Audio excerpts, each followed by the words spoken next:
কিশোরগঞ্জের পাকুন্দিয়া উপজেলার জাঙ্গালিয়া ইউনিয়নের তারাকান্দি মধ্যপাড়া গ্রামের মোহাম্মদ হযরত আলীর দ্বিতীয় ছেলে জাহাঙ্গীর আলম।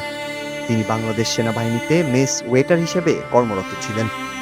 গত ৭ নভেম্বর তিনি শান্তিরক্ষা মিশনে অংশ নিতে সুদানে যান। গত ১৩ই ডিসেম্বর উগ্র সন্ত্রাসী গোষ্ঠীর হামলায় বাংলাদেশের যে ৬ জন শান্তিরক্ষী নিহত হয়েছেন, জাহাঙ্গীর তাদেরই একজন। এর মধ্যে আজ জাহাঙ্গীরের মরদেহ বাড়িতে পাঠানো হয়েছে। বাড়িতে আসলে সবাই সাথে মেলামেশা করতো, সবার সাথে ব্যবহার ভালো করতো। আমি জানি অনু ভালো মানুষ।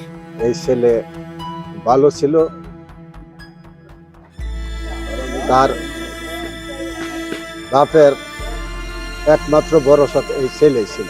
আমার ভাতিজা মিশনে গিয়া দেশের লাগিয়া শহীদ হয়েছে, তার যে অনুদান, তার যে সহযোগিতা সরকার যে তার বাপ মারে করে। আজ বেলা ৪টা ৩০ সেনাবাহিনীর হেলিকপ্টারে পাকুন্দিয়া সরকারি উচ্চ বিদ্যালয়ের মাঠে নিহত সেনা সদস্য জাহাঙ্গীর আলমের মরদেহ নিয়ে আসা হয়। পরে অ্যাম্বুলেন্সে তার গ্রামের বাড়িতে এনে জানাজা শেষ করে পারিবারিক কবরস্থানে দাফন করা হয় বাংলার এই বীর সন্তানকে। তার খবর মারা যাওয়ার খবর পেয়ে আমি বাড়িতে চলে আসছি। আমি সৌদি আরবে অনেক জীবন আসছিলাম, 5 বছর। সে সেভাবে মারা যাবে আমি কল্পনা করতে পারছি না। সেভাবে যে চলে আসবে আমাদের বাড়িতে আমি ভাবতেও পারছি না। সে ভালো মানুষ, সে অনেক সুন্দর সুন্দর কথা কইতো, সবাই ভালো করে দিত, ভালো মনের কথা কইতো। সে আমাকে ভালো সম্মান করতো, আমি তাকে সম্মান করতাম। সে আমার ভাইয়ের সাথে কোনোদিন আমার কথা হয়েছিল। আমরা একই জায়গা ছিলাম, একই বিল্ডিং আমরা থাকি।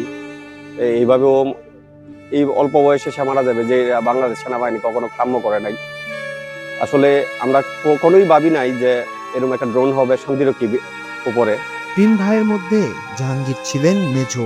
স্ত্রী ও তার ৩ বছর বয়সী একমাত্র ছেলে ইরফানকে রেখে দায়িত্ব আর স্বপ্ন নিয়ে জাহাঙ্গীর গিয়েছিলেন সুদানে।